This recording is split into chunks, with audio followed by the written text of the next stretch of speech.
Hey everyone, welcome to this video, or should I now be calling it a podcast or a vodcast or a vlog or oh, I don't know what I should be calling it.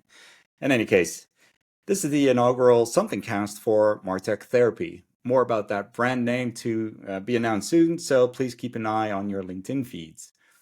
Today I have a special guest, Michael Katz, the CEO of mParticle. Michael's here to discuss his recent CDP 2.0 blog series, which provides an in-depth look at the changes taking place in the field of customer data platforms. Before we start, though, let me quickly tell you about Michael. Michael is a seasoned entrepreneur and technology leader who has built and scaled multiple successful companies in the data and marketing technology space. As the founder, or sorry, I should say co-founder and CEO of mParticle since 2013, he claims to have pioneered the customer data, the CDP category, before it was even formally recognized, although other companies make the same claim. In any case, I'll be knocking on David Rapp's door to be certain of at some point. Prior to mParticle, he founded Interclick, growing it organically to $140 million in revenue over 5 years before taking it public in 2009 and selling it to Yahoo in 2011 for $270 million. Now, for those of you not aware of Michael's communication style, let me enlighten you. Michael is known for his direct, no-nonsense approach to business and industry discourse, notably so that you'd think that he's actually Dutch. Well, this was demonstrated when he boldly declared DMPs are dead. Welcome to the CDP era at an ad exchanger event. Sorry for those voices. A statement that proved prescient as the industry evolved. He consistently challenges industry hype, particularly in the packaged, aka traditional versus composable CDP debate, emphasizing the fundamental importance of data quality, integrity, and privacy over marketing buzzwords. In its comprehensive article, Michael explores various aspects of modern CDPs, including the concept of zero waste performance, the role of AI and machine learning in marketing, and compute costs in data warehouse native solutions, and of course, the different types of CDPs available in the market today. So let's go ahead, get Michael onto the call, and get this show started. Hey, Michael, thanks for joining. I don't know if you know, but I just did a introduction where I announced that this is actually the inaugural episode podcast for MarTech Therapy. You are the first guest and hopefully not the last. What an honor. It definitely is, definitely is. It's we're doing a lot of rebranding, or we, I should say. I still one-man army, but we're looking to expand with other professionals and act as therapists in the crazy world of MarTech. And as your article definitely does describe the CDP 2.0, I'm not sure, is it a manifesto or a vision? It read a little bit like a brief history of what's happened so far and where we're headed. What made you write this article? Well, this space has got um, very crowded, convoluted, um, you know, frustrating at times. So I think for me, I wanted to set the record straight and give people some historical context around um, how we got to the point that we're in. Because I think you had called out, I think another number of other people have observed there's been a bunch of change in the space recently.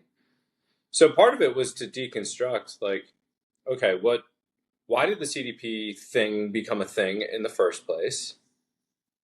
And then what's transpired since then?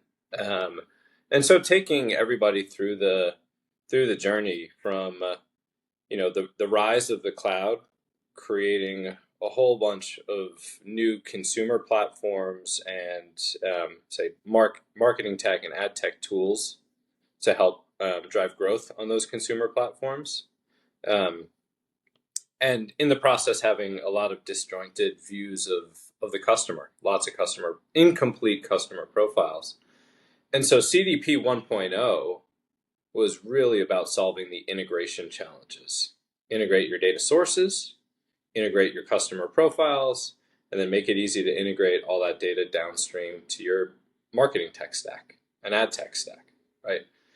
So the key benefit for the first number of years was it was just operational efficiency. You either had the problem or you didn't realize that you had the problem, but pretty much everybody had the problem. Now, what happened, I think, starting in 2017, especially with the rise of GDPR, privacy and the impact that it had on ad tech and marketing tech kind of took the industry in like a very different direction than where it had been in the past. Um, Previously, brands had invested a lot of money in third-party data, third-party cookies, third-party tools, and they had really ignored the importance around building a first-party data foundation. But like the ripple effect from not just new regulation, but also Apple and Google changing their policies around what identifiers you could access and what you couldn't, and we could argue about whether that was just like a tactic for them to benefit their own ad businesses, but they did so under the guise of consumer privacy. And what it forced was everybody to kind of rethink their acquisition and engagement strategies, because what it did is it wiped out all the cheap acquisition, right? Remember, this is like 2017, 2018, 2019. People were just like addicted to the Facebook and Instagram cheap acquisition ads, right? It was like crack to marketers. The problem with that was like there was no real incentive to create better and better customer experiences. And so what it actually did, I think like there is a net benefit to the consumer, although I don't think it's necessarily centered around privacy. I think it's that it changed the center of gravity, and all brands who were heavily reliant on acquiring a bunch of users, that went away. And so they had to focus on retaining a bunch of users, right? So in the process, creating a really strong first party data foundation became mission critical. Like it was no longer a nice to have, it was a have to have. It was Yeah, it's a core. must have. Yeah, it's core to your survival and digital success. Which is why I think like that was kind of the tipping point where like everybody started to say, "Oh, well, I have CDP capabilities. I'm a CDP too. I can do what they do." And I think like when you deconstruct a lot of those offerings, they're not really doing all the things that CDPs do. What they did was they created a set of connectors. They made Yeah. it so that data was more mobile or more portable throughout the ecosystem, which, I think is kind of a feature of like most modern software at this point, even going kind of beyond marketing tech and ad tech. Yeah. Um, This is what you refer to as a built-in CDP? yeah. Typically, when there's like a customer engagement platform that has quote unquote CDP like capabilities, Yeah. they have it. They Profile have a user data unifications, store. etc. Yeah, Yeah. yeah. They do all the basics, right? So when I talk about commoditization, it's that there's more players in the space and there's more solutions or alternatives that have the basic functionality. Um, so now the CDPs are at an inflection point, and you have to really choose like, do I want to play the commoditized, low cost solution provider game, which from our vantage point is a race to the bottom? Like we'll tell customers, if all you need is like some data movement, just like you don't need us. Like Yeah. go with whatever the cheapest possible solution you can find, and really don't spend more than like 10 grand a year. If you need to do more sophisticated things, and this is kind of the other path that CDPs can take, is to create premium offerings around either creating and bundling adjacencies or integrating intelligence. Like we've chosen our path, Yeah. but CDP Or 2.0. focusing on a specific vertical, as you mentioned. Well, I think the Becoming, vertical focus becomes critically important for a couple of reasons. One, I think like look, all the CDP players have built real technology and they have real teams, right? Um, but there's a bunch of nuance, and the capabilities that each of the CDPs has built probably lends themselves more favorably or less favorably to certain verticals. Yeah. right?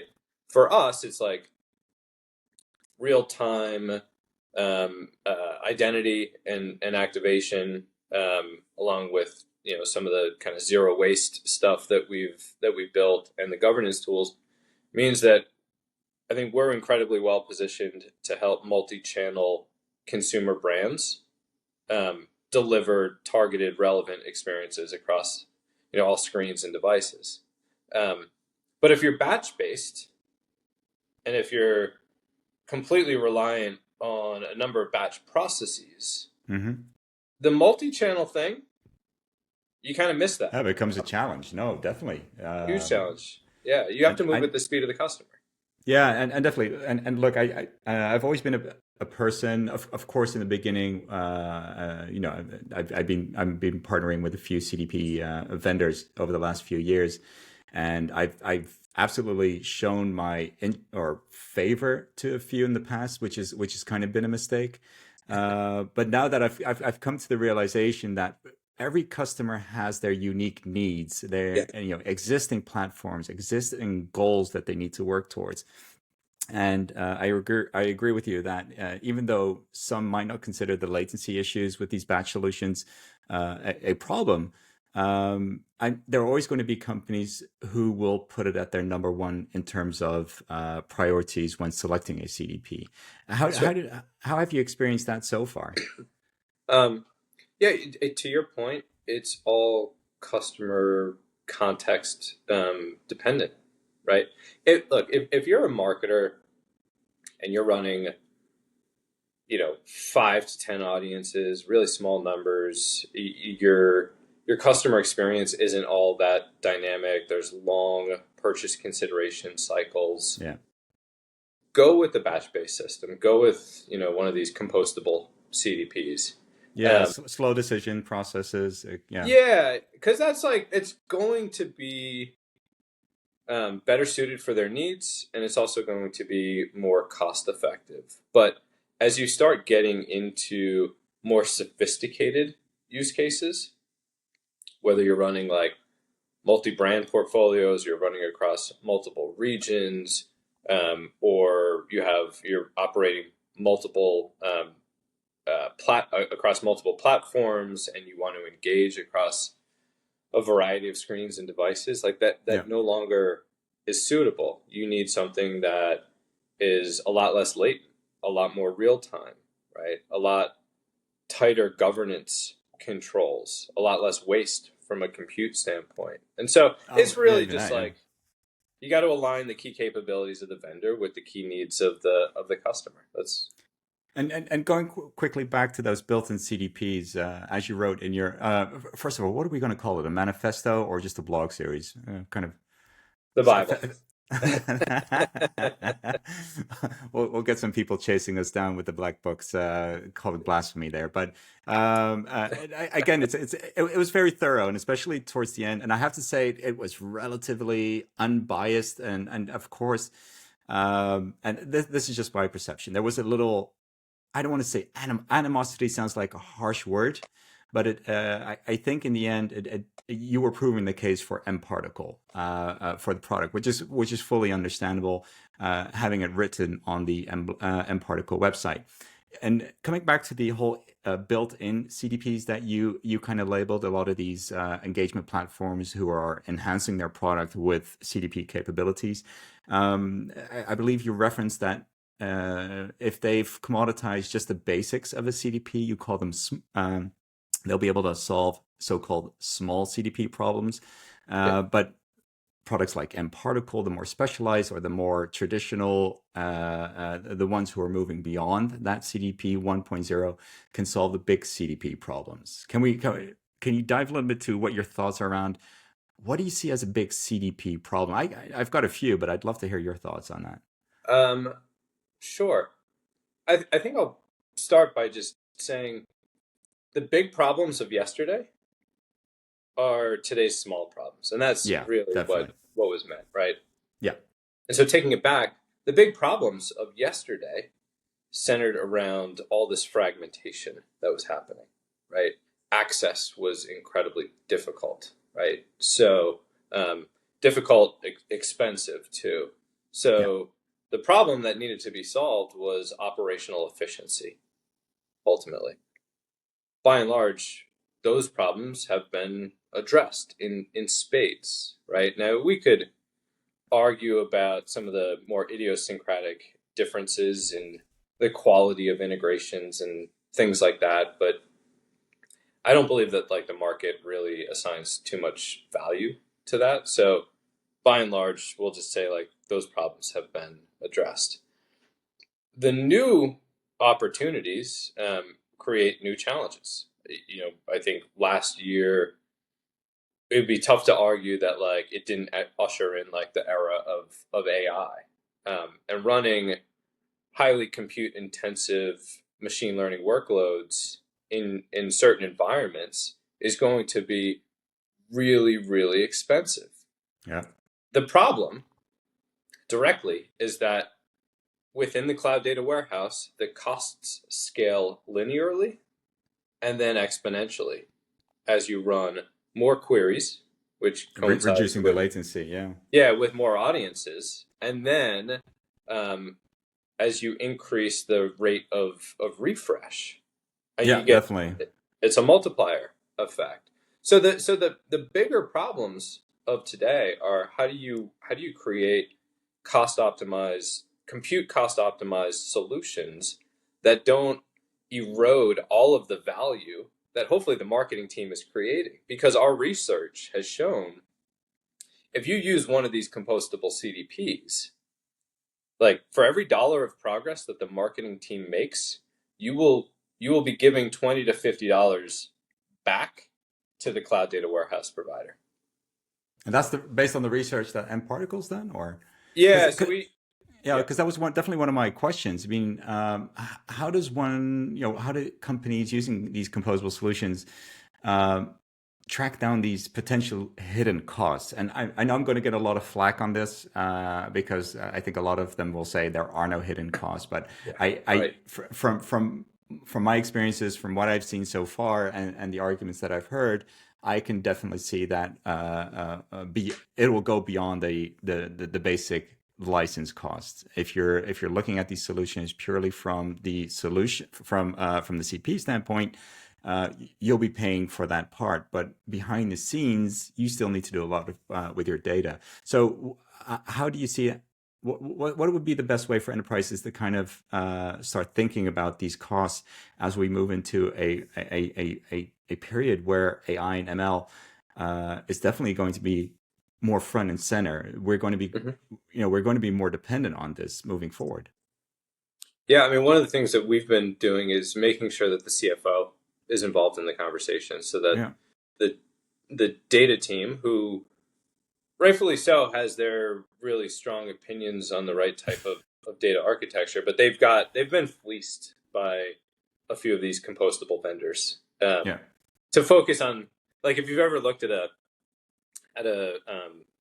cloud hosting bill, you know that like Yeah. 3% of the bill is storage and 97% of the bill is compute. So Yeah. this whole kind of zero copy thing is trading storage optimization, right? Don't create too many data copies because all these bad things can happen, right? Yeah. At the severe expense of compute. Yeah. That's not an equitable trade-off. There's no CFO alive who thinks that that makes sense, right? So first and foremost, it's like get the CFO involved, start to do a total cost of ownership analysis. And total cost of ownership is like once the data is connected, um, every time you want to add a new use case, how much engineering involvement is required? Because for mParticle, it's zero.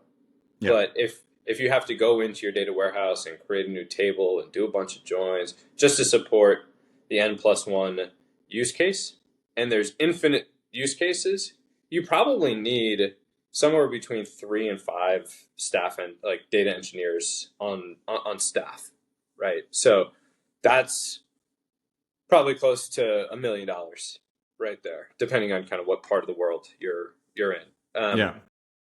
And then you have to do a load balancing exercise. You can just run side by side. You baseline your existing cloud data warehouse bill and you run a bunch of audiences and you create a kind of like for like comparison.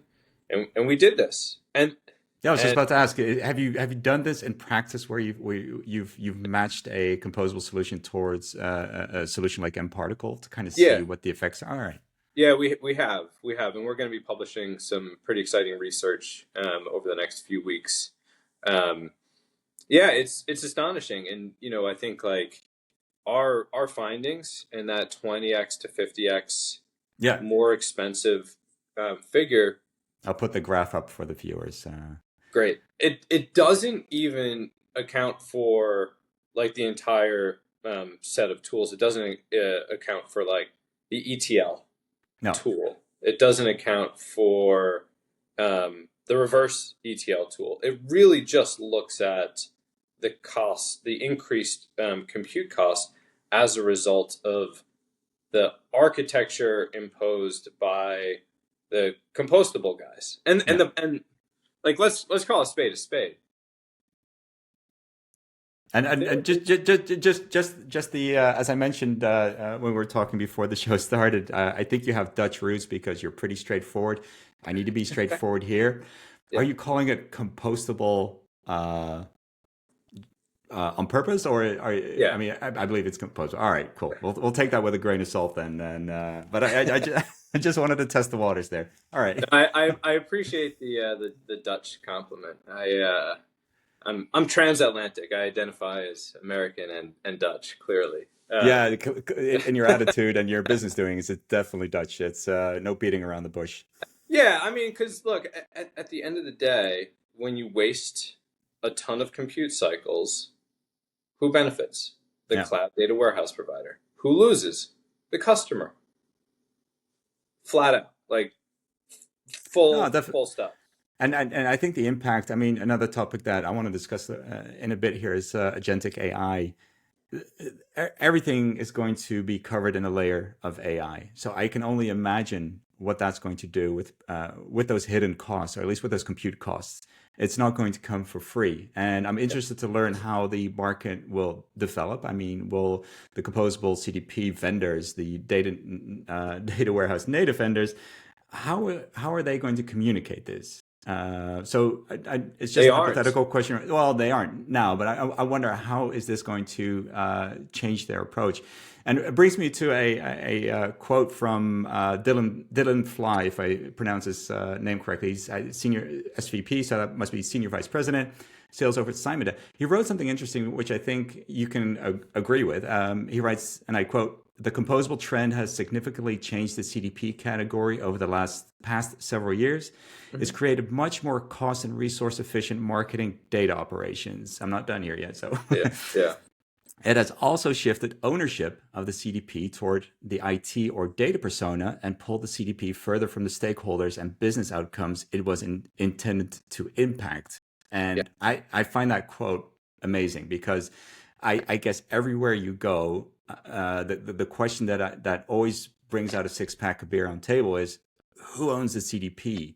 And I yeah. think that the question we should be asking is how are we going to keep driving benefits out of it, to solve those business outcomes? How do you see that developing, and what do you think the impact of composable CDPs has been on that part?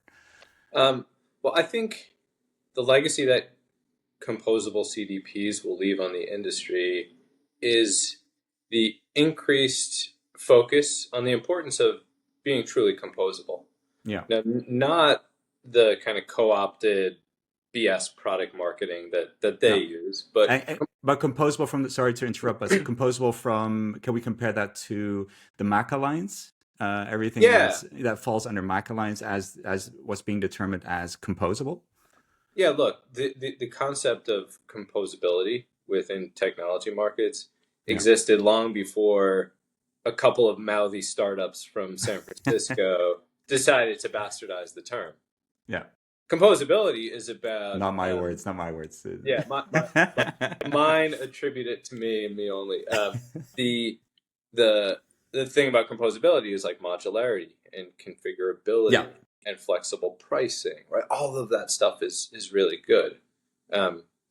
What we say is that all CDPs should be composable. And most of them actually are.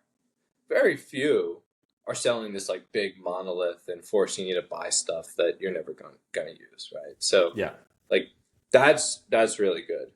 Hell, even Salesforce is doing composable with, you can use Salesforce Marketing Cloud all by itself if you don't want to use Commerce Cloud, for instance. But Yeah, their whole platform, I get it. Yeah.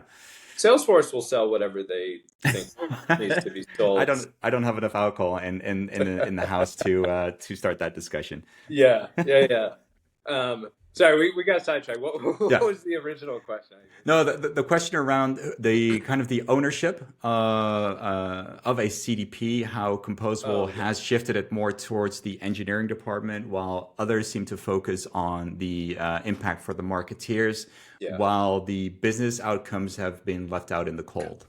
yeah. I mean, we've long championed this idea of like data as a team sport, Yeah, right?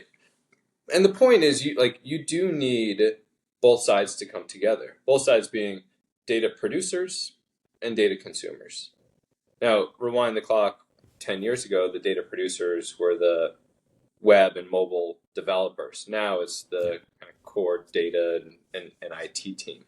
yeah, and Um, even the services you use as a company, your payment gateways, etc. There's so much data ex- available to you. Yeah, exactly. And in a healthy organization, there's there's processes and controls, but there's collaboration between the producers and the consumers because there has to be, right? They're yeah, in theory kind of all on the same team, working for the same company. The end result that they're all trying to drive is um, growth and increase in their equity value, yeah. right?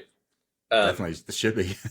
yeah, I think where the disconnect comes from is like marketers, like the idea of like the technical marketer just never really came to fruition. Like they're few and far between, and the ones who are, like, these guys are rock stars. Like I Yeah. love working with some of our customers who have technical marketers. There's a guy at Marks and Spencer. I think he's one of the brightest minds in the space.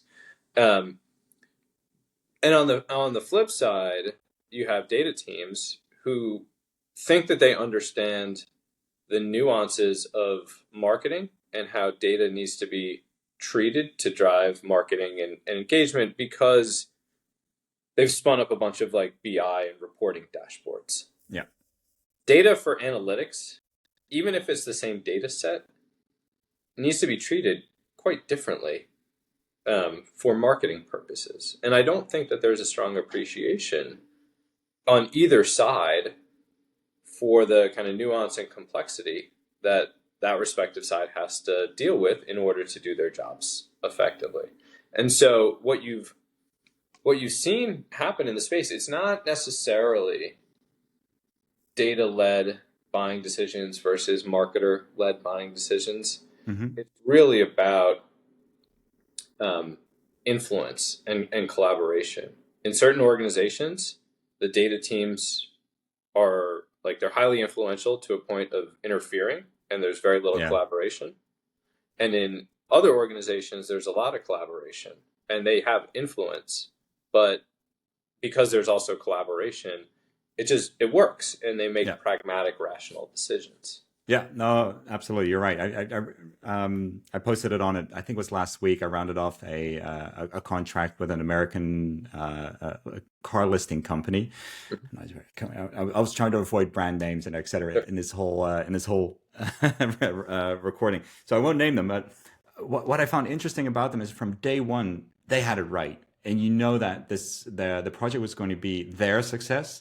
I got brought on board to help at least advise them as a subject matter expert, not only on the topic of CDPs but also for a CDP brand. But they had everyone in the room. They had something called a CDP boat. And I've been trying to look it up. What this it's a form of, I don't want to say agile, but it's the boat consists of leads from different departments. So we had someone working with the back end, someone on the front end. We had a data scientist, data engineer. We even had someone who would become the product owner and the CDP champion. And as I've jokingly said in my post, she didn't know it at the time. because once this whole momentum got going of this team working together to implement this, that's actually where that's when the value started being generated. Hypothetically, of course, but Sure. Yeah. it's from that first day when people just realized we need to collaborate on this. And it always hurts me when, not emotionally, but when people say IT or marketing or whatever department owns the CDP, it's that's the wrong way to start. Everyone needs to be accountable for what happens with the CDP, because as a company, you all stand to benefit. And but that brings me back to another point about the built-in. Sorry, I'm kind of jumping around topics here, but Yeah, no problem. around, I personally, I do see a benefit of these built-in CDPs, in that they open up the door for small and medium-sized businesses. As I've Yes. been speaking to various customers over the last few days, about an article I wrote or a video that I recorded about a Dutch company who went bankrupt. And personally, I think that their choice of MarTech did play a small role in that entire process, just costing a lot of money in terms of resources to get it integrated into the entire business. Again, it's all conjecture. But what I see now with these built-in CDPs, and in terms of pricing, I mean, it's incredible. It's really lowering the bar for these small, medium-sized companies, family businesses, to really get started. And I'm seeing it happen. I mean, even if it's still CDP 1.0, if we compare it to the 2.0 Bible, it's still going to benefit. How do you see that? What would be the way forward for these companies? I guess it all comes down to keep retaining more money at the end of the year below the line to seriously start considering more mature CDP products. Or how do you see that happening? What are some of the constrictions that they could potentially run into over time? Yeah. So I do tend to agree with the notion that for mid-market, maybe smaller brands, that Yeah, having, well, and within those organizations have limited resources themselves, maybe really small marketing departments and smaller marketing budgets. Yeah, go with the built-in solution. Um, email's been around for a very long period of time. So there's yeah. generations now of knowledge workers that have used email tools, Yeah. right? I think CDP, Mailchimp was my first one, I believe. yeah, yeah, This is yeah. So what was that? 15. 15, 16 years ago. Yeah, it's Yeah. older than my kid, two of my kids at least. um, so if people are going to become more proficient with using customer data platforms and getting familiar with the concepts of it and how it creates value above and beyond just connecting to a set of tools, I think the built-in solutions are like a kind of great entry point, right? Yeah, It gets them familiar. Hopefully, it helps contribute to growth. And at some point, what they'll need, assuming that they are successful, is a more robust solution, right? A more robust solution that can connect directly with their engagement solutions. That for us, it's not only about ensuring that we maintain um, a certain level of functionality, so there's no mhm, functionality lost when you're using mParticle and connecting to, say, Braze, but actually, like, because of our intelligence layer, we actually make the data better. We can we augment customer profiles with richer context, yeah. and predictions. And so now you can do things in your customer engagement platform that you couldn't really do otherwise, right? But that's like, there's building blocks to get there. That is not the solution for everybody, and most small companies probably not. No, definitely. And how has I remember last year, mParticle announced the I believe it's called differently, but kind of the pay-as-you-go model, Yeah. where you fully revamped the kind of the pricing structure. How has that been working out? Has it been attracting more of the SMBs on board, or has it resulted in existing customers working more smartly with the kind of the credits that they have Yeah. within mParticle itself? It's all, I mean, when we announced it last year, admittedly, it was like half baked. I think like we knew we were onto something because we had been introducing it to existing customers for a little bit, but um, the architecture of it was convoluted and it was kind of confusing. And I think like with that one, we probably shipped the org chart. Um, over the course of the past couple quarters, we've worked to like greatly reduce the complexity and just simplify it. And I think what we've been able to do is still capture the essence of why we moved that direction in the first place, Yeah. which is there's a problem with um, pricing on like on a user profile basis or like monthly tracked user, because the problem is like your more valuable users have a lot more data Yeah. than your less valuable, less engaged users, but you're paying the same Exactly. for both, and that doesn't really make sense. No. Or Yeah. yeah, or you have some of these models that just create like an upcharge on your cloud data warehouse bill, like 20. Say whatever you're paying them, pay us, 20% premium. Yeah. Marketers don't understand that. Like they have no True. way to Yeah. predict that. Like it's a total black box, right? Yeah.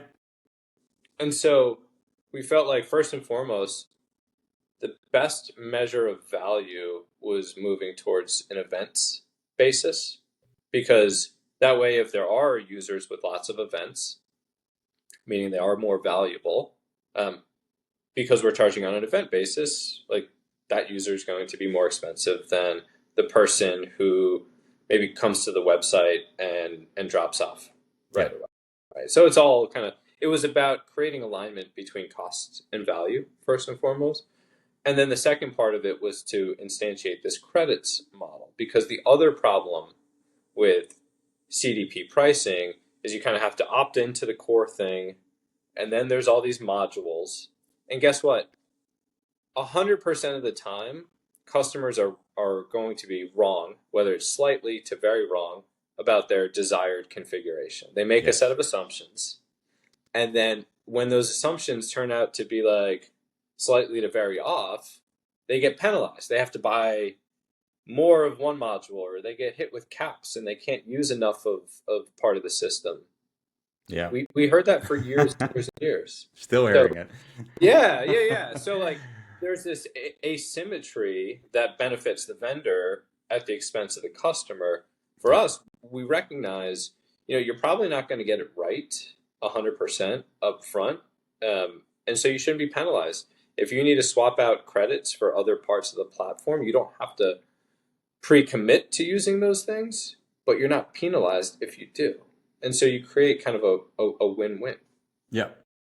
And I've seen the ramp up, especially with new implementations of CDPs. It's not something that happens overnight. And anyone who says it does, don't take it seriously. There's a lot involved Yeah. in getting, especially on an enterprise level, and getting that CDP up and running.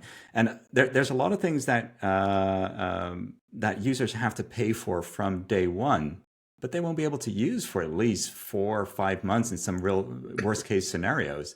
And I always find it intriguing that they're still forced to pay this. Like there's no ramp up pricing, and quite often there's not. There's no ramp up pricing, or even a way to kind of facilitate a spike in acquisition of users to the website or to the mobile app that just really picks out your MTUs. It's I don't know. I personally I hope that moving forward we see some more development in terms of pricing there. Mm-hmm. Again, I can't look into your kitchen and behind the scenes to everything that yeah that needs that gets involved there, but that I think, for like you said, it needs to benefit the customers in the end. Yeah, there's three problems. I think you alluded to two of them, right? Like being able to ramp up and Yeah. not overspend during that ramp up. Um, then there's like the ebbs and flows of the normal course of business. Yeah. If you're a business that has seasonality, Oh, yeah. you shouldn't get penalized for the spikes, the expected spikes in the business. Like Yeah. everything should be on an Or annual basis. unexpected growth for that matter, even if you're not seasonality. I mean, seasonality you can kind of average out over the a 12-month period, but if Yeah, you experience unexpected growth, which is good, but you get hit hard on the other end. yeah, and then when there's like multi-year arrangements, you should be able to roll over Yeah, unused credits because, again, you every customer goes in with like the best intentions and the best set of assumptions that they can make. And what's the saying? It's like all models are flawed, but some are helpful or yeah. useful, Oh, right? definitely. It's kind of the same thing. It's like you're never going to be 100% right, so why get penalized? Like the Yeah. whole thing is just really really strange to me. It is, it is. I mean, and like I said, I hope the 2025, 26 brings some refreshing new thoughts and ideas around pricing that would benefit the customers. Because as we're seeing, as Scott Brinker pointed out with Frans Riemersma, the whole consolidation of MarTech solutions is happening. I believe the Simon Data article pointed out that the multiple CDPs has decreased from 2.8 on average to 2.1. But that again is taking a kind of broad perspective on what a CDP Yeah. stands for. And I think that's only going to reduce. So in the end, there needs to be the benefits for the customers who are going to commit to you as a vendor, as an architecture, that you also commit to them on price flexibility moving forward and growing with them. And it's a lot of marketing and sales talk that I usually hear, but I haven't really seen it come to fruition yet. Yeah, well, I think, even going back to the CDP 1.0, um, ascension, it was you had all this fragmentation. You had all this unbundling of various point solutions. It became really easy to start a new ad tech or marketing tech company and spin up a nice little tool and hopefully Yeah, find your attack vector. So for 10 years, 10 plus years, we were in this phase of unbundling. I think coinciding with the rise of CDP 2.0, I think we've entered a period of rebundling. So yeah. you said consolidation. I think about it a little bit as like convergence, right? Well, then the Um, built-in CDPs are doing the right thing, maybe. I think that they are to a large degree. Now, it Yeah. doesn't necessarily mean that they can create value on a dollar for dollar, pound for No, pound no, definitely. We're just basis. waiting until you do emails as well, right? Nah, that's probably a space where we're never going. I never say never, but Never like say never. No, indeed. we've made that a kind of a deliberate part of our ethos. Yeah. But we did acquire a machine learning company Yeah. and a customer journey analytics tool a couple of years ago. So we do see the system of action or data movement converging with the system of intelligence. I think Absolutely. that has to be because it's not just about dumb pipes anymore. You need intelligent data movement, right? Yeah. Now, like you could say, like, okay, at what point does like the rebundling end? I don't think that there should be like one software that addresses everything for all categories across, whether it's ad tech, marketing tech, or just software in general. I think that would be way too much.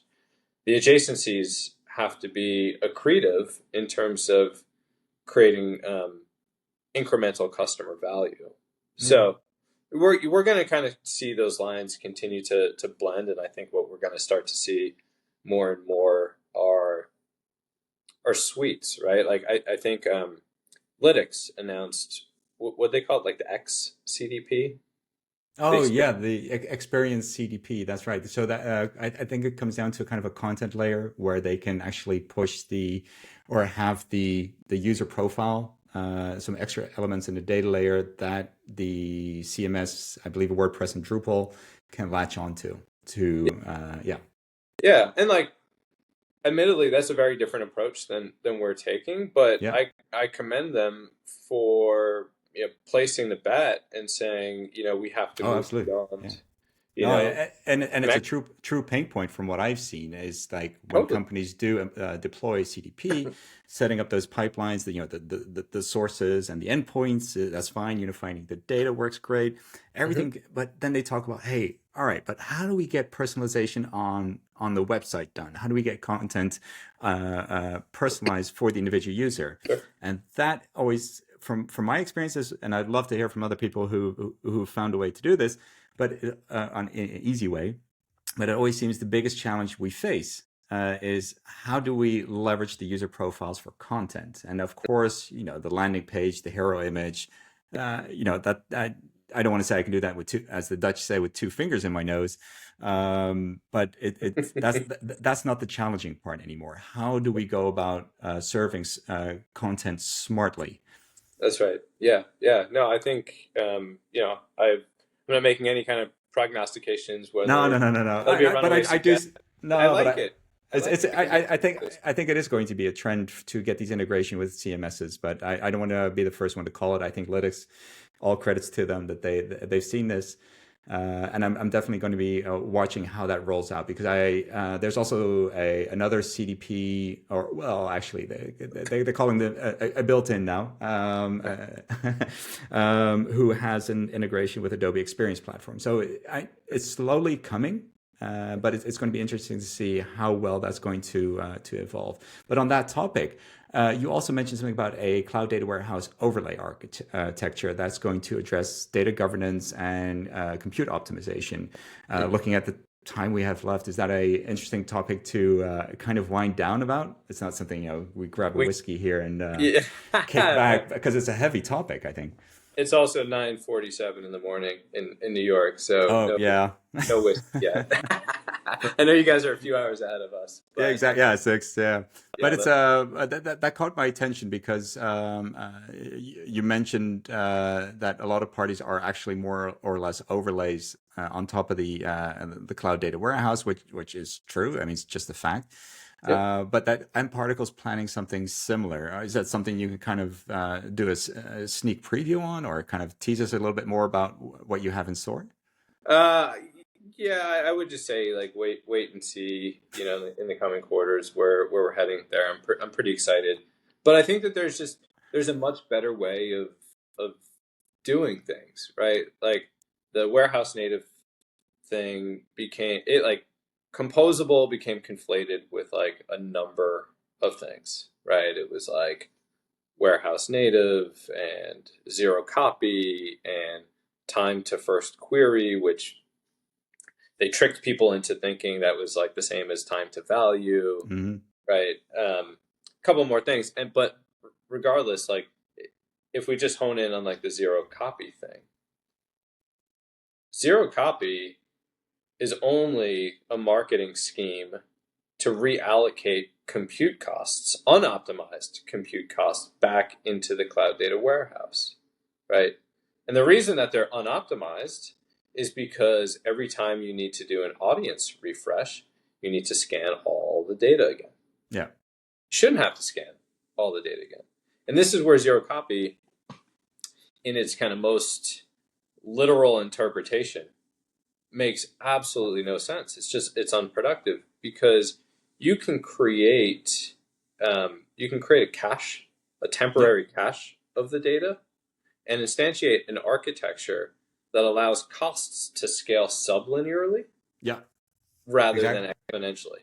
And you hit the nail on the head there because I think a few weeks ago I read an article about even BigQuery doing this. That if you write out a SQL query to query your raw data, it'll come back with a data set. But I think they're even focusing more attention on that. That even if you have a little typo or you just make one little change to that query, you're not going to get impact. And know something like this has always been around Mhm. for the diehard BigQuery fans there out there. But I read somewhere, and I'll dig up and publish a link somewhere, but that they're going to optimize that even more. And I think it's for the same reasons that these costs and the amount of data that people are now have available in these data warehouses is staggering. Yeah, well, look, BigQuery, like Google's in a position to do that because they have the largest ad business in the world, Yeah. right? So they can, Well, until they sell Chrome, right? It's going to be interesting. I read somewhere that it might impact them. 66% market share. It's wow. yeah, but I mean, I think YouTube is really driving the lion's share. I mean, YouTube and Google search Yeah. still to this day. I mean, it's like they're they're the equivalent of utilities on the internet, right? Um, so they have the financial means and wherewithal to be able to go and subsidize those types of decisions that are truly in the best interest of the customer. Whereas you have people like Snowflake. Snowflake is just their business model is to arbitrage compute, right? Like they buy a bunch of compute wholesale in across the different cloud providers.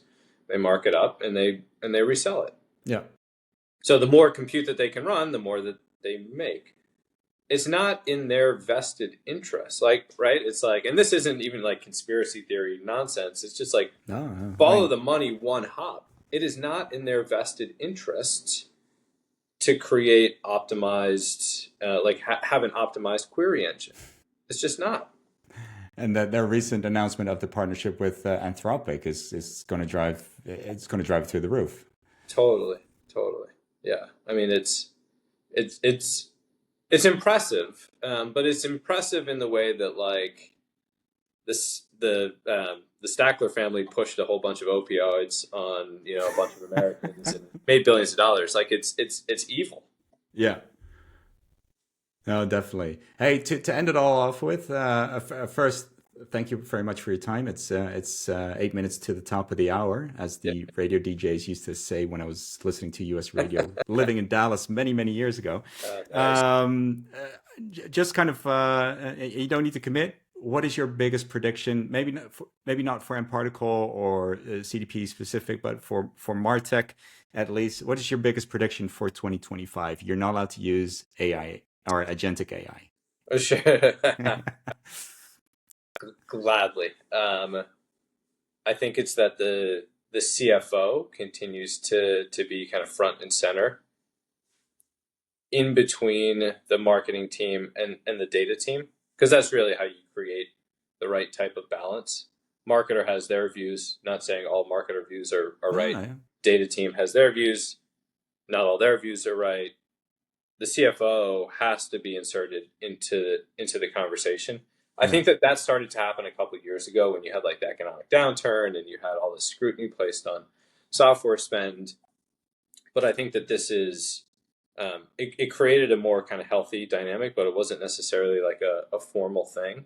Yeah. This probably isn't like the sexiest prediction, but it's one that I think makes pragmatic sense.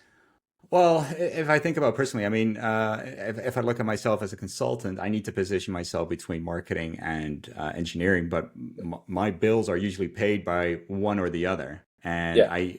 I'm sort of expected to lean to one side or the other, and it makes it a little bit difficult at times to remain unbiased in a situation like that.